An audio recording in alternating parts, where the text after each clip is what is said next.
Morning.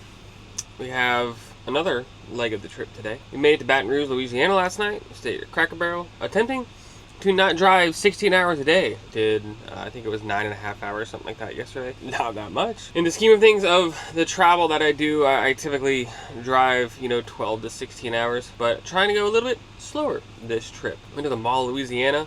As underwhelming as I hoped it would be, need to get steps in because also very bad when I travel about not taking care of myself. Often I really only get like 1,000, 1,500 steps when I travel because I literally wake up, get in the van, drive, stop for gas, drive, and then get done and go to bed. Try to be slightly just a little bit more healthy with it. Also found out I like granola. Who knew? Great little snacky snack. But got the coffee. Gonna end up headed into Dallas area where I will probably end up spending the night just outside of Dallas is my guess. Don't actually know, but I want to say 20 hours left of travel, something like that. 3 days left. It's Tuesday.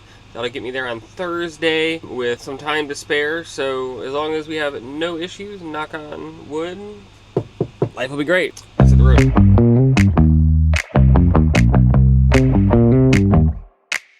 Alright, so trip update. Got a random check engine light. Don't know what it is. I still have shifting available, so it can't be that bad because normally if it's a bad check engine light, your shifters won't work. So what we're going to do is, I thought ahead, and I bought our Zentry unit. So we're going to hook up to the van and see what it is. Yeah, as you can see, we got check engine light, traction control, as well as lane departure and collision assist. The check engine light came on when I was literally just on the highway going 75. Speed limit here is 75. Don't at me. Cruise control turned off. The check engine light came on. Obviously, it slowed down because cruise control turned off. Still had most of the acceleration and all that kind of stuff. The shifters still worked. In the past, when it goes into limp mode, the shifters don't work. That's when I know that there's actually an issue. But I pulled over. I didn't turn the van off because sometimes if you turn it off and on, you reset it. But I'm curious to see what the actual situation is. So we are going to take a look at it. It's going through all of the different modules that are in here to see what the issue is. There's a lot of modules.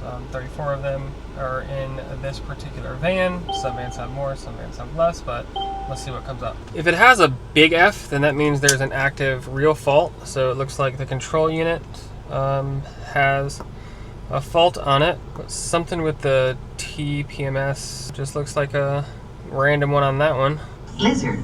Chassis, this is a little f, so ESP, implausible data from control unit, so that's probably from the CPC. My guess is that it has to do with the throttle signal, either from pedal controller, or IO pedal controller, or it could just be a freak thing that happened. So what we're going to do is clear the fault memory and go about our day. And we're good to go.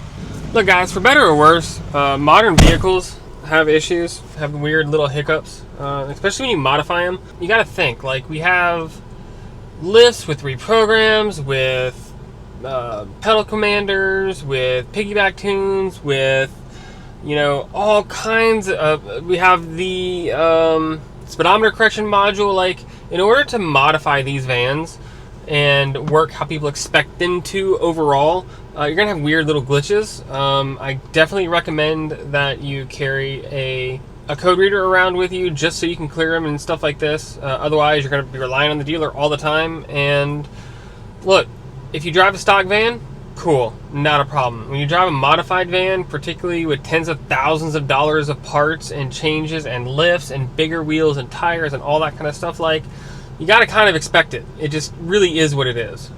If you don't want to deal with it, don't modify your van. Don't modify your car, right? I come from a history of big turbo vehicles with check engine lights all the time because this one little sensor's out. But, like, that's life. That is life when you're modifying vehicles. So either be okay with it or don't. That's my TED Talk for the day. So let's get back on the road.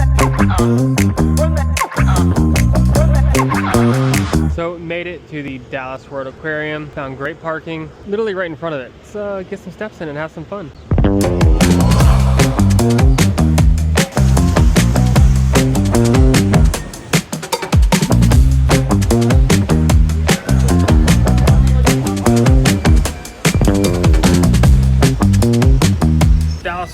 was actually kind of cool. I feel like it was more of a zoo than an aquarium. It had a lot of fish and stuff, but it had a lot of cool birds and stuff like that. We're gonna walk around a little bit more, grab some food, and then head back out, and let's make another hour or two on the road.